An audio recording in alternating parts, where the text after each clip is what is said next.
This Skinstructors tip of the week is a simple but powerful habit you can pass on to your acne-prone clients. Change pillowcases frequently, ideally every 2 to 3 nights. Think about it. Throughout the night, pillowcases absorb facial oils, hair products, bacteria, dead skin cells, and even residue from laundry detergents. That creates the perfect storm for pore clogging buildup, especially if your client sleeps on their side or stomach. Recommend they rotate between a few clean pillowcases so it's an easy swap midweek. Bonus points if they use a gentle, fragrance-free detergent. It's an easy lifestyle shift that supports all the work you're doing in the treatment room, and it helps clients feel more in control of their skin between visits. Welcome back to the Skinstructors. I'm Morgan. And I'm Jolie, and we're your go-to aesthetic educators here to simplify skin science and help you level up in the treatment room. Thanks so much for your patience last week as I had some laryngitis. I can tell my voice is still a little off, but today we're diving into one of the most common, complicated, and emotionally charged skin conditions we treat, acne. Causes, treatments, and the myths that keep people stuck in the cycle of breakouts. Right, Morgan. And with it being National Acne Awareness Month, we think this is the best time to talk about this condition. Let's start with the basics. Acne isn't caused by dirt. It's a disease of the pilosebaceous unit. That's your hair follicle and oil gland. Acne isn't just a surface issue. It's genetic and multifactorial. The root cause is called retention hyperkeratosis. That sets the stage for clogging. Okay, let's zoom in on the inflammation cascade and retention hyperkeratosis because this is where acne really starts before you ever even see a breakout. Retention hyperkeratosis means your skin is producing too many cells inside the pore and not shedding them properly. This leads to dead skin cells sticking together and forming a plug. That plug is the beginning of a microcomedone, the seed of all acne. Now here's where inflammation jumps in. A lot of people think inflammation comes after the pimple, but it actually starts the whole process. Exactly. Inflammatory signals are released by skin cells even before the pore gets clogged.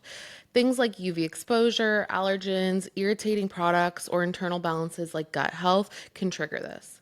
Once that inflammation is triggered, it causes that pore to narrow. Combine that with sticky, dead skin cells and rising oil levels, and you get a bottleneck inside the follicle. Then you got a cozy home for C. acnes bacteria, which feed on the oil and trigger the immune system. That's where you get redness, swelling, and eventually a visible breakout like a papule or a pustule. It's like the perfect storm. So inflammation starts the clogging, retention, hyperkeratosis builds the plug, oil and bacteria inflame it further, and boom, you've got acne. So when we treat acne, we're not just trying to dry out a pimple, we're aiming to calm inflammation, normalize skin cell turnover, and support the skin barrier from the inside out. This is why exfoliants, anti-inflammatories, probiotics, and lifestyle changes all play a role.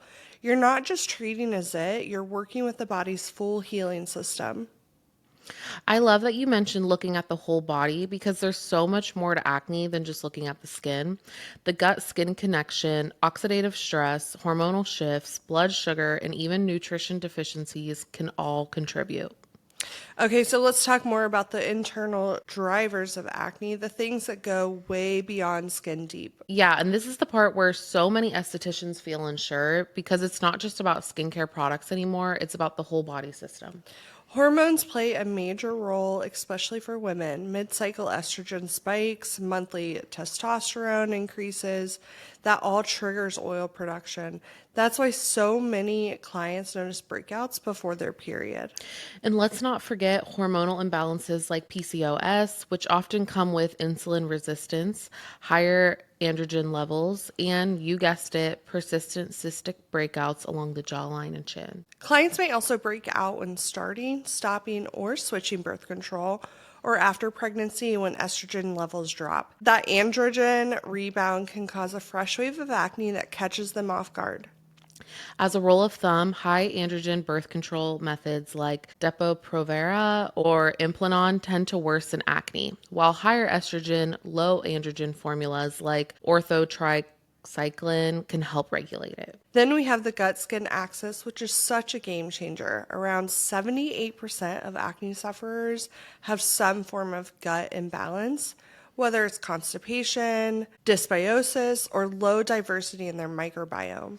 The gut controls nutrient absorption, immune function, inflammation, and detoxification. If any of those processes break down, it's going to show up on the skin. Especially if there's candida overgrowth or clients are post antibiotic or even on an antibiotic. I'm on an antibiotic right now. My skin is freaking out. Yeah. It's so frustrating.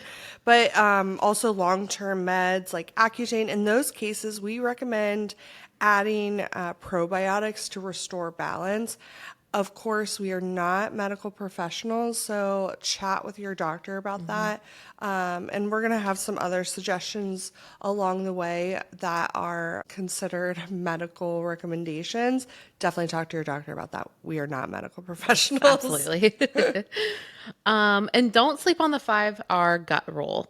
Remove harmful bacteria, replace enzymes and stomach acid, repair the gut lining, re-inoculate with probiotics, and rebalance stress in lifestyle. Even emotional stress messes with the gut, depleting beneficial bacteria and spiking systemic inflammation. That's why mindset work matters just as much as food. Blood sugar is a huge piece of the puzzle. High glycemic diets spike insulin, which raises androgen levels, increases oil production, and disrupts cell turnover. Cue breakouts. Yep, and processed carbs, sugar, and dairy are big offenders, especially skim milk, which contains growth hormones that stimulate oil glands. And we always tell clients omega-6 fatty acids, vegetable oils, fried foods are pro-inflammatory. Try balancing them with omega-3s like wild salmon, flax seeds, or walnuts. Also, watch for iodine-rich foods like kelp, seaweed, and iodized salt. They're known to irritate the follicle lining in acne-prone individuals. A few key nutritional deficiencies to check for. Zinc, that helps with inflammation and oil. Vitamin A regulates cell turnover. Magnesium balances hormones and insulin. And then essential fatty acids prevent dry, bumpy skin. And if they're constipated, well, that's a big red flag. Waste sitting in the body, that equals more toxins trying to exit through the skin. Some of our favorite acne fighting supplements include magnesium glycinate, balances blood sugar and calms the nervous system. Vitamin D3 reduces C. acnes bacteria and regulates oil. Reishi mushroom, hormone balancing. Alpha lipoic acid boosts antioxidant levels in the skin. And then probiotics, those help support the gut and reduce inflammation. You can't always fix acne with topicals alone. When you pair internal support with smart skincare, you get real lasting results.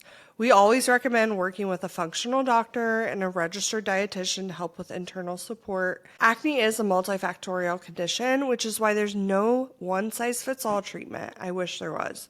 So what really does work? You want to tailor your plan to the type and grade of acne.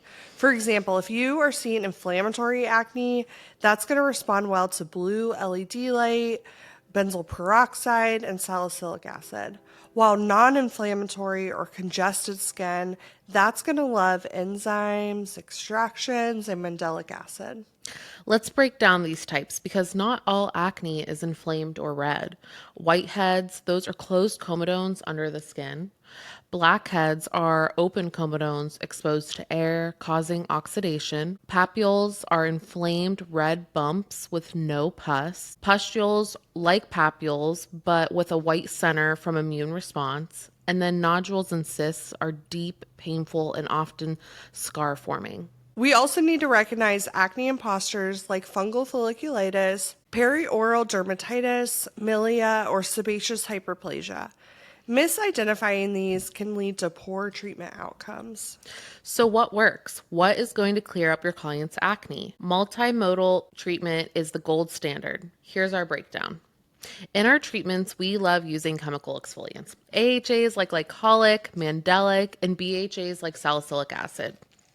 Additionally, ingredients like benzoyl peroxide to target C. acnes bacteria and retinoids to normalize cell turnover are helpful. For gentle yet effective exfoliation for sensitive, congestive skin, turn to enzymes. Turn to LED therapy like blue light to kill acne-causing bacteria and red light to calm inflammation. And of course, home care is everything. Your in-spa results will never stick without a solid routine. We love recommending using the ingredients that you mentioned earlier, Jolie, as at home as well. We do typically wait until the skin barrier is balanced before introducing retinols. You can also chat with your clients about looking at supplements like magnesium, probiotics, vitamin D3, and lifestyle changes like stress reduction, gut support, and an anti-inflammatory diet.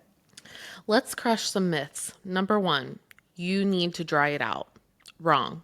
Over drying can trigger more oil production and damage the barrier. Absolutely. The sebum is definitely an issue when we're looking at acne, but if all you're doing is drying, your skin's going to freak out and start to overproduce oil to compensate for that. Yep. Myth number 2 is that only teens get acne. Adult acne is real and we see it all the time, especially in women in their 30s and 40s due to hormonal shifts. Here's another one. Toothpaste clears breakouts. Nope. That's a recipe for irritation. There are much better spot treatments out there. Okay, I'm not gonna lie, I fell for this. Did you ever put toothpaste on your breakouts? I did because my mom really believes in it. I used to do it before like picture day. I would go to sleep with toothpaste all over my face. And honestly, I still feel like it kind of did help, but I know that it's fictional. It is not real. I know. All right, last myth we're busting today. Facials cure acne in one session. Oh my gosh, we wish. Acne takes consistency, education, and a full plan of attack. Let's be real. Acne treatment is never just about the products. Your skill as a provider matters just as much as the protocol. That's why client coaching and compliance are your superpowers. Totally. You could design the perfect acne routine, but if your client isn't doing it consistently or doesn't understand why it matters, it's not going to work. That's why we always say clear skin isn't cured, it's managed. And managing acne takes teamwork. You're the coach, but they've got to play the game. One of the hardest parts of treating acne is managing expectations. Let your clients know. Results take time, and it's typically 3 to 6 months. There might be purging, and home care is a non negotiable. And always take progress photos. Even if they don't see change week to week, you'll have proof of how far they've come. We take progress photos every single visit.